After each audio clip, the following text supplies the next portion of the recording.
Su Shanlin moved from Hsinchu, Taiwan in 1965 to Chicago for an internship at the University of Chicago Medical Center. 4 years later, in 1969, he formally immigrated. When he was in elementary school, World War II broke out. Japan reinforced occupation of Taiwan, and in 5th grade, he and his family were forced to evacuate and live in extreme conditions to escape the daily bombing of the city by the US. He excelled in school, and after World War II, he was accepted into Taida, or National Taiwan University, one of the most prestigious schools in the country, where he learned medicine. My father was in his early to mid-20s, just before he came to America, and he had a growing new family. He had 4 children at the time, recently married, and as was the tradition, especially for the oldest son, he lived with his family, his parents.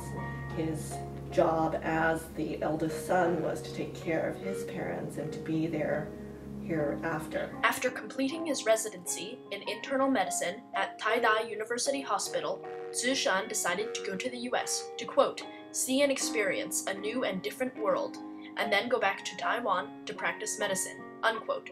He passed the examination and certificate for foreign medical graduates and traveled to the US. At the time, too, they had just recently finished World War II.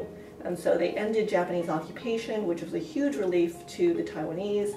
But ironically, when they expected to have much greater freedoms and more opportunities with the Chinese, the Taiwanese government controlling the situation, they were equally oppressed, even more so perhaps, my father would say. They repressed freedom of speech. You, of course, had to carry identification cards at all time, and if you were doing anything that any authority member deemed suspicious, you could be stopped and harassed. Many people were jailed and sent to the Green Island and never heard from again. Of course, no trials. It was all very secretive and all very frightening for people. In 1969, with a shortage of doctors, President Richard Nixon encouraged foreign doctors to immigrate to the US, and Zu Shan and his family, consisting of 5 children and his wife, Chaya, jumped at the opportunity. Zu Shan and Chaya feared mainland China would invade Taiwan and believed that the US would offer more opportunities for the children. The dictator Chiang and the KMT party ruled Taiwan at the time, and there were many revolts and pointless massacres, including 228, a massacre in 1947, sparked after military forces killed a lady for illegally selling cigarettes. Over 16,000 Taiwanese leaders, mainly intellectuals, lawyers, professors, and medical doctors, were executed without trials. By immigrating to the US, Zu Shan could let his children escape this. I know that my mother often talked about how big everything was.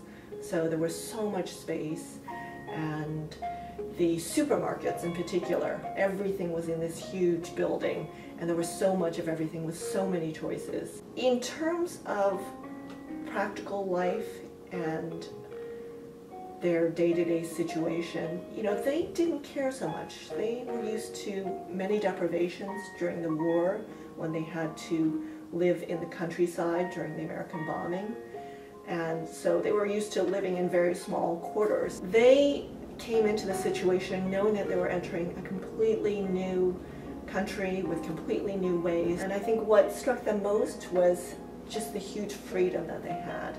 Of course, the freedom from government scrutiny, which I talked about before, with the government IDs and the lack of being able to say what you believed for fear of being arrested or even killed. It was so much more open here. And also the societal expectations.